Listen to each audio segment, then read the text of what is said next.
Hi friends, welcome to orange kitchen. இன்னைக்கு நம்ம வீடியோவில் என்ன பார்க்க போகிறோம் அப்படின்னா, ஒரு ஆரோக்கியமான அரிசி மாவு புட்டு எப்படி பண்ணுறதுன்னு பார்க்க போகிறோம்.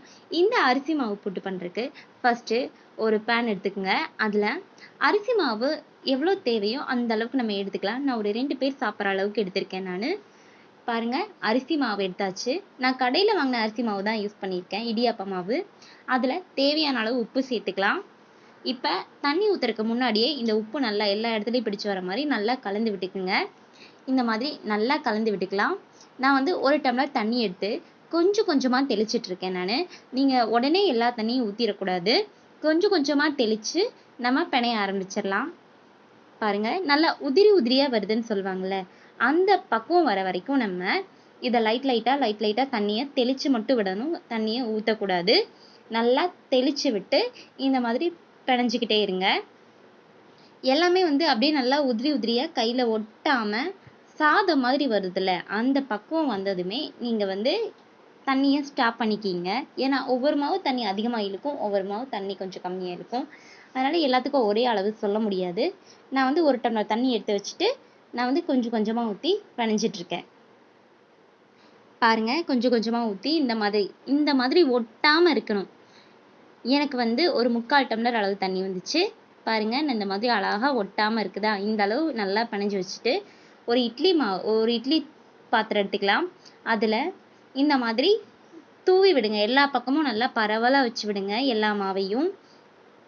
பாருங்கள், இந்த மாதிரி பரவலாக இருக்கணும். ஒரே பக்கமாக குமிச்சு வைக்காமல் எல்லா பக்கமும் இது பண்ணுற மாதிரி பரவலாக வச்சோம்னா சீக்கிரமாக நமக்கு வந்து அழகான சூப்பரான ஆரோக்கியமான அரிசி மாவு புட்டு ரெடி ஆகிடுங்க. பாருங்கள், இந்த மாதிரி பரவலாக வச்சாச்சு. இது ஒரு 5 நிமிஷம் வரைக்கும் நம்ம வேக வைக்கலாம். 5லேருந்து ஒரு 7 நிமிஷம் கூட வச்சுக்கலாம். சரியா, ஒன்றும் பிரச்சனை இல்லை. பாருங்கள், நல்லா 7 நிமிஷம் நல்லா வந்துருச்சு. இப்போ இதை பார்க்கும்போது பாருங்கள், சூப்பராக வந்திருக்கு. தொட்டு பார்த்தீங்கனாலே தெரிஞ்சிடும் நல்லா வெந்திருக்கிறது. இந்த மாதிரி மலர்ந்து நிற்கும்னு சொல்லுவாங்க இல்லையா, அந்த மாதிரி பக்கம் வந்ததுமே நீங்கள் எடுத்துடலாம். ஒரு 5 நிமிஷம் வச்சுட்டு நீங்கள் அப்படியே எடுத்திங்கனாலே அது வெந்துடும். ஏன்னா இது சீக்கிரமாகவே வேகக்கூடிய ஒரு பொருள் தான். இப்போ இது எல்லாத்தையும் நம்ம இனி ஒரு பவுலுக்கு மாற்றிக்கலாம். பாருங்கள், நான் எல்லாமே எடுத்துட்டேன். இப்போ இதில் முக்கியமான ஒன்று இனிமேல் தாங்க சேர்க்கணும். இந்த அரிசி மாவு புட்டுக்கே டேஸ்ட் என்ன அப்படிங்கிறத இதில் நம்ம சேர்க்குற பொருளை வச்சு தான் நம்ம சொல்லுவோம். வெறும் அரிசி மாவு சாப்பிட்டா நல்லா இருக்காது. அது கூட ஃபஸ்ட்டு நம்ம நிறைய நீங்கள் தேங்காய் எடுத்து திருகி வச்சுக்கோங்க. ஒரு 1/4 மூடி தேங்காயாவது வேணும் கண்டிப்பாக. தேங்காய் தான் இதுக்கு டேஸ்ட்டை நிறையா கொடுக்கும்.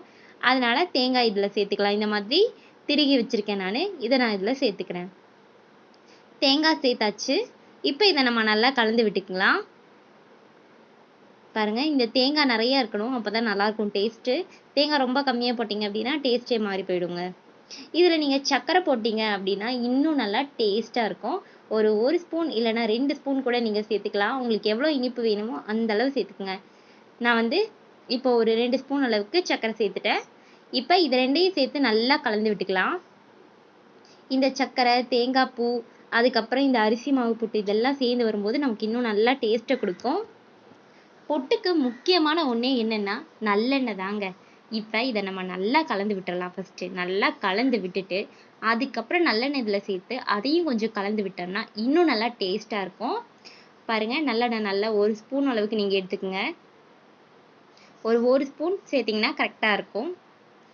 1 ஸ்பூன் அளவுக்கு எடுத்து நல்லெண்ணெயும் சேர்த்து இதில் நல்லா மிக்ஸ் பண்ணி விடுங்க. பாருங்கள், எவ்வளோக்கு எவ்வளோ நல்லா கலந்து விடுறீங்களோ அவ்வளோக்கு எவ்வளோ டேஸ்ட் வரும். ஏன்னா கொஞ்சம் கலந்துட்டு நீங்கள் விட்டுட்டிங்கன்னா இந்த நல்லெண்ணெய் வந்து எல்லா பக்கமும் பிடிக்காமல் சர்க்கரையும் ஒரு இடத்துல இருந்து ஒரு இடத்துல இல்லாமல் இருக்கக்கூடாது. எல்லா பக்கமும் நல்லா கலந்து வர மாதிரி இந்த நல்லெண்ணெய், அரிசி மாவு புட்டு, அதுக்கப்புறம் தேங்காய், சர்க்கரை இது எல்லாமே இந்த மாதிரி நல்லா கலந்து வரட்டும். பாருங்கள், அரிசி மாவு புட்டு சூப்பராக ரெடி ஆயிடுச்சு. நீங்களும் ட்ரை பண்ணுங்கள். தேங்க்யூ.